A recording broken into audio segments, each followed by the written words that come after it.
таъмини амнияти энергетикӣ ва истифодаи самараноки энергияи барқ яке аз ҳадафҳои калидии стратегияи миллии рушди ҷумҳурии Тоҷикистон ба ҳисоб меравад. нерӯи асосии энергетикаи мамлакатро нерӯгоҳҳои барқӣ истеҳсол мекунанд. ҳаҷми умумии муайяншудаи иқтидори барқии обӣ 4700 мегаваттро ташкил мекунад. ҷумҳурии Тоҷикистон дорои захираҳои бои гидроэнергетикӣ буда, ҳаҷми умумии захираҳои гидроэнергетикӣ 527 миллиард киловатт соат мебошад. аз рӯи ҳаҷми умумии захираҳои гидроэнергетикии Тоҷикистон дар ҷаҳон дар ҷойи ҳаштум қарор дорад. дар даврони соҳибистиқлолӣ дар низоми энергетикии мамлакат бо дастгирии пешвои миллат президенти ҷумҳурии Тоҷикистон муҳтарам Эмомалӣ Раҳмон тадбирҳои муассир аз ҷумла навсозиву барқароркунии иқтидори истеҳсолӣ ва шабакаҳои интиқоли нерӯи барқ амалӣ карда шуданд.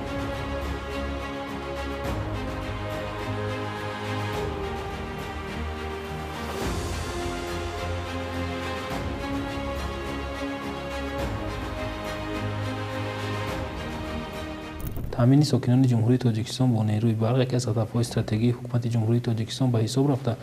тибқи стратегияи миллии рушди ҷумҳурии Тоҷикистон барои давраи то соли 2030 рушди соҳаи энергетика дар асоси 4 нишондиҳанда ба роҳ монда шудааст. зиёд намудани истеҳсоли нерӯи барқ, кам намудани талафоти нерӯи барқ, диверсификасияи истеҳсоли нерӯи барқ аз дигар манбаъҳо ва зиёд намудани содироти энергияи барқи аз ҷиҳати экологии тоза мебошад.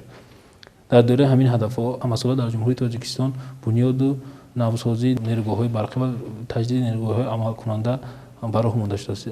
мисоли равшани он ин ки санаи 20 ноябри соли 2025 бо иштироки асосгузори сулҳу ваҳдати миллӣ пешвои миллат президенти ҷумҳурии Тоҷикистон муҳтарам Эмомалӣ Раҳмон ба истифода додани 3 гидроагрегати нерӯгоҳи барқи обии Қайроқум пас аз таҷдид буд. нерӯгоҳи барқи обии Норак ки айни замон калонтарин нерӯгоҳи барқи обӣ дар ҷумҳурии Тоҷикистон ба ҳисоб меравад, беш аз 50% истеҳсоли нерӯи барқ ба нерӯгоҳи мазкур рост меояд.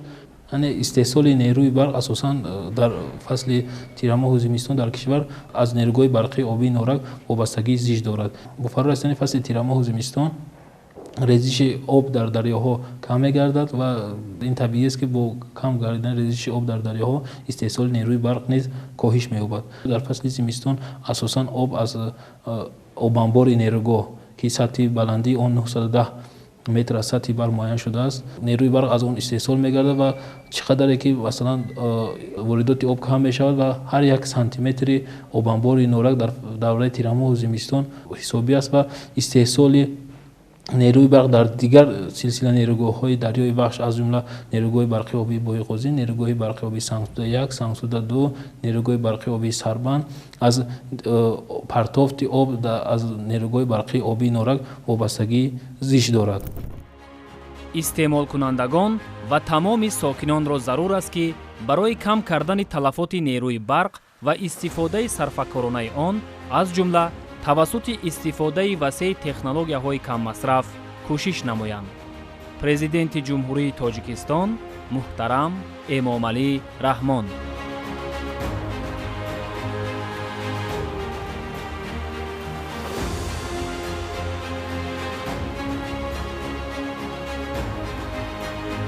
масъалаи истифодаи сарфакоронаи нерӯи барқ яке аз масъалаҳои муҳиму асосӣ ба ҳисоб меравад.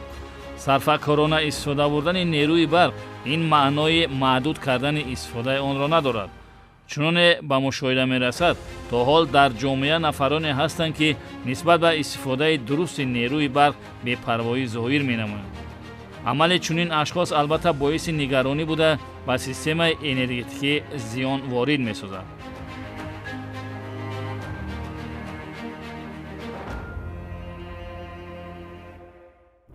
натиҷаҳои санҷишҳои агентӣ дар давоми 10 моҳи соли ҷорӣ нишон дод, ки зиёда аз 2000 ҳолатҳои ғайримақсаднок истифодаи энергияи барқ ошкор гардид, ки зарари расонидашуда дар ҳаҷми зиёда аз 134 миллион киловаттсоат ва ба маблағи 158 миллион сомонӣ мебошад.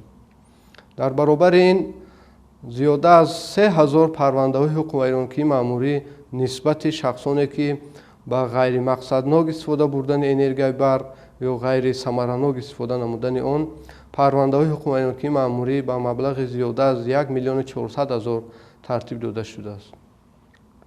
ҳамарӯза аз ҷониби кормандони агентӣ дар доираи гурӯҳҳои корӣ дар якҷоягӣ ба мақомоти ҳифзи ҳуқуқ, дар маҳалла ба маҳалла ва хона ба хона корҳои фаҳмондадӣ ба роҳ монда шуда ҳамарӯза ин амал иҷро карда истодаем.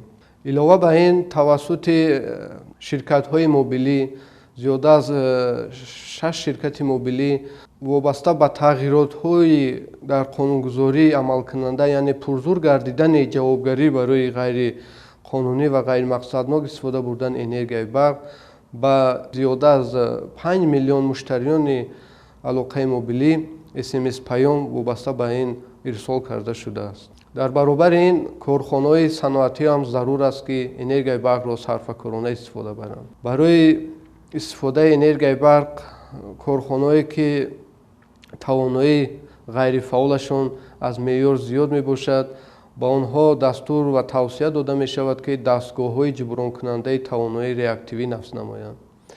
чунин насб намудани дастгоҳҳои ҷибронкунандаи тавоноии реактивӣ талафоти энергияи барқро тибқи адабиётҳои соҳавӣ то 4.5% кам намуда самаранокии кори энергияи барқи дастгоҳҳоро зиёд менамояд ва инчунин муддати истифодабарии дастгоҳҳои барқиро зиёд менамояд.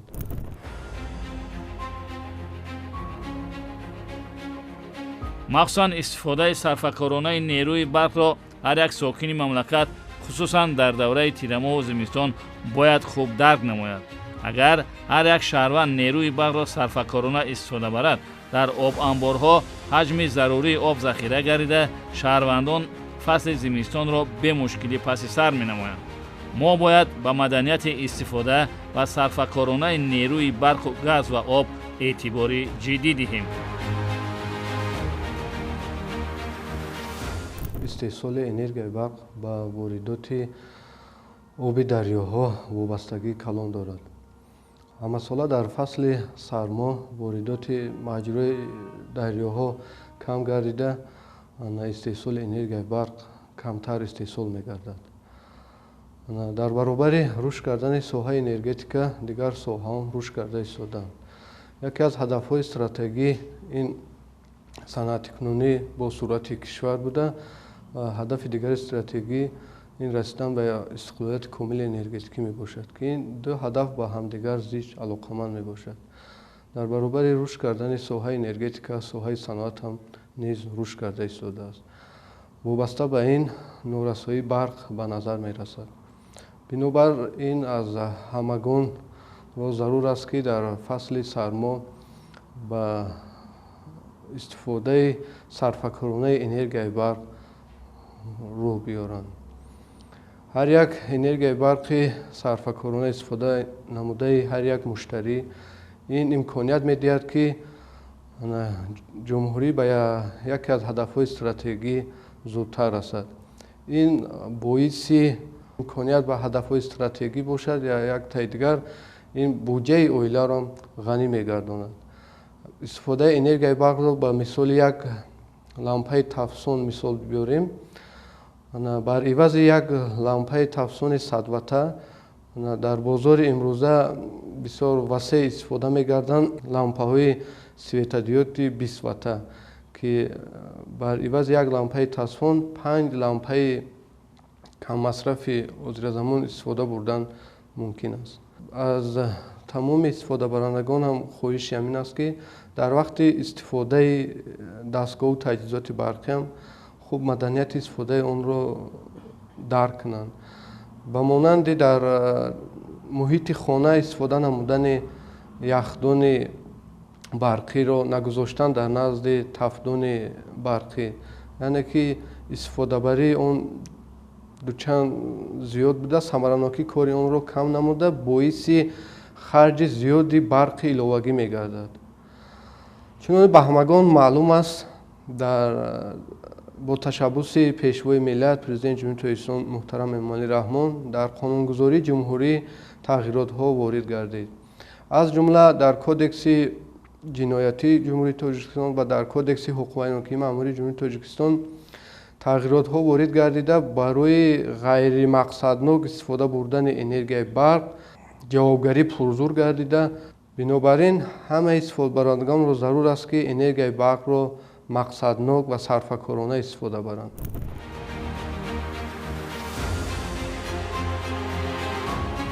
ҳукумати ҷумҳурии Тоҷикистон таҳти роҳбарии хирадмандона ва ояндабинонаи сарвари давлат муҳтарам Эмомалӣ Раҳмон барои расидан ба истиқлолияти энергетикӣ тадбирҳои муҳимро ба роҳ монда, бунёди як қатор зеристгоҳҳои барқӣ, нерӯгоҳҳои хурду бузург ва таҷдиду азнавсозии иқтидорҳои мавҷударо амалӣ намуда ба рушди соҳаи гидроэнергетикаи мамлакат такони ҷиддӣ бахшиданд.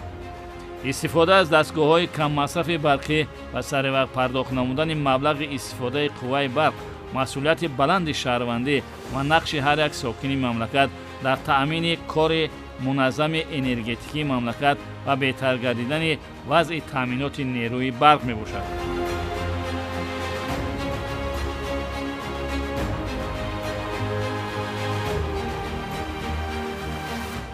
дар ҳамин шароит яъне самаранок ва сарфакорона истифода бурдани нерӯи барқ яке аз ҳадафҳои муҳими ҳукумати ҷумҳурии Тоҷикистон ба ҳисоб меравад. яъне самаранок ва сарфакорона истифода бурдани нерӯи барқ имкон медиҳад ки мо захираҳои энергетикии худро дар давраи тирамоҳу зимистон самаранок истифода барем ва дар ин замина дигар ноҳияҳои дурдастро бо нерӯи барқ таъмин намоем. пас намудани талафоти нерӯи барқ яке аз ҳадафҳои муҳими сиёсати ҳукумати ҷумҳурии Тоҷикистон ва яке аз ҳадафҳои муҳими соҳаи энергетикаи ҷумҳурии Тоҷикистон ба ҳисоб меравад.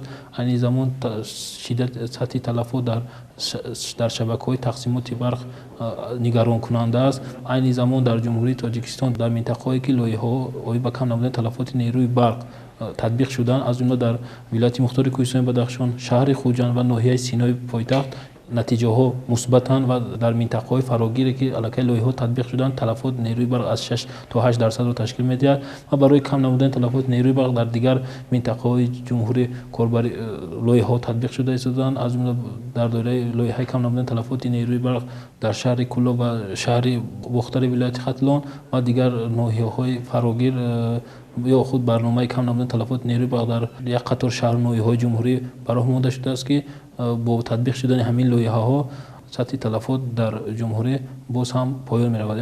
бояд ба инобат гирифт ки ҳарчанд чӣ қадре ки талафоти нерӯи барқ кам шавад, ҳам истифодаи барқи фоидаовар зиёд мешавад ва ҳам сари вақт маблағи истифодаи нерӯи барқ ҷамъоварӣ карда мешавад.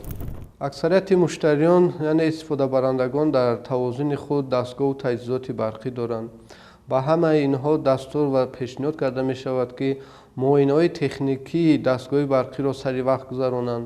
дар ҳолати серборӣ қарор доштани дастгоҳу таҷҳизот ба дастгоҳу таҷҳизоти иқтидорашон баланд иваз намоянд. ҳолатҳое бо ҷой доранд ки дастгоҳу таҷҳизоти муштариён дар ҳолати камборӣ қарор дорад ки инам боиси талаф гардидани як қисми энергияи барқ мегардад.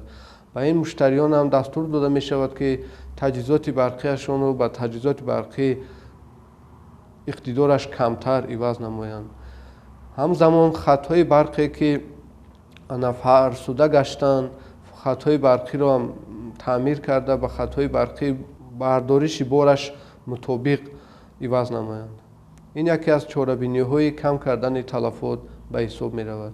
насб намудани дастгоҳи ҷибронкунандаи тавонаи реактивӣ ҳам боис мегардад ки то 4.5% талафоти энергияи барқ кам гардад. президенти ҷумҳурии Тоҷикистон муҳтарам Эмомалӣ Раҳмон 25 ноябри соли 2025 дар маҷлиси навбатии ҳукумати ҷумҳурии Тоҷикистон дар баробари дигар паҳлӯҳои соҳаи гидроэнергетика ҳамчунин дастур доданд ки мавзӯи мондани панелҳои офтобӣ дар хонаҳои мардум ва васлу ҳамоҳанг намудани онҳо бо шабакаҳои барқии кишвар омӯхта шавад. ғайр аз ин таъкид гардид ки фарҳанги истифодаи сарфакоронаи нерӯи барқ дар байни мардум васеъ тарғиб карда шавад.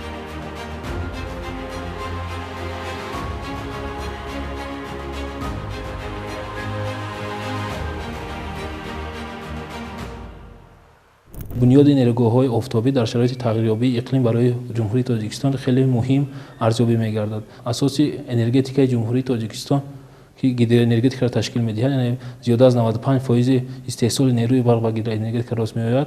با فرا رسیدن فصل تیر ماه و زمستان و سرد شدن هوا و در امروز در شرایط تغییریابی اقلیم ریزش آب در دریاها کم می‌گردد و باعث کم شدن استحصال نیروی برق می‌گردد. فرهنگ استفاده نیروی برق یعنی طبق حساب‌های متخصصان صرفه‌کارانه برای ماندن استفاده نیروی برق و ترغیب مدنیت استفاده نیروی برق ارزان‌تر است از آن که ما اقتدارهای نو را به کار اندازیم. و چون ما می‌دانیم در مجلس نوبتی حکومت جمهوری تاجیکستان پرزیدنت جمهوری تاجیکستان محترم امام‌ای رحمانی وابسته به صرفه‌کارانه استفاده بردن نیروی برق دستورهای مشخص دادند و سرور دولت قبلا نیز در برآمدهای خود قید کرده بودند که استفاده ثمرناک و عاقلانه نیروی برق، گاز و آب یکی از هدفهای مهمی باشه و در کشورهای اروپایی علاقه از سن خردسالی کودکان را در همین روحیه به وایه میرسونند و از این رو ضرور است که ما نیز از سن خردسالی کودکان و فرزندان خود را در همین روحیه به وایه رسانیم و مدنیت استفاده نه تنها نیروی برق و دیگر منبع‌ها را به کودکان از آوان خردسالی ترغیب نماییم که تا که در شعور آنها همین مدنیت جای داشته باشند. در فصل سرما با نظر داشت کم گردن مجروی دریاها انرژی برق کم می‌گردد. در این فصل سرما به تمام نقطه‌های نانپزی، سنبوسخانه‌ها و دیگر انشاءات‌هایی که با انرژی برق نقطه‌های خوراکپزی و غیره میباشند دستور داده می شود که از دیگر نمود انرژی سوزشواری استفاده برند به مانند انگشت، هیزم، گاز و دیگر دستگاه استفاده برند که برای صرفه‌کارانه انرژی برق استفاده بردن سهم خودشان گذرانند.